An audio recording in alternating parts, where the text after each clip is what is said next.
Nazir Wakaf Baitul Asy, Syekh Abdul Latif Muhammad Baltu, secara simbolis menyerahkan dana wakaf kepada jamaah haji asal Aceh di wilayah Jarwal, Mekah, Selasa, 12 Mei 2026. Penyerahan ini turut dihadiri pengurus wakaf, petugas kloter, serta perwakilan pemerintah Aceh. Dana tersebut berasal dari wakaf peninggalan Habib Abdurrahman bin Alwi Al-Habsyi atau Habib Bugak Asy, ulama asal Aceh yang telah mewakafkan hartanya sejak lebih dari 2 abad lalu untuk kepentingan jamaah haji Aceh.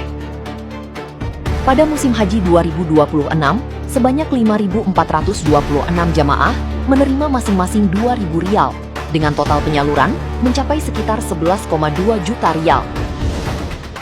Dana ini merupakan kompensasi dari pengelolaan aset hotel wakaf yang kini disewakan, sehingga manfaatnya diberikan dalam bentuk uang tunai.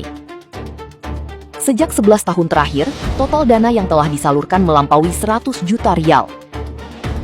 Wakaf ini terus dikelola secara turun-temurun dan kini bernilai lebih dari 200 juta rial, menjadi salah satu aset penting bagi masyarakat Aceh di Tanah Suci.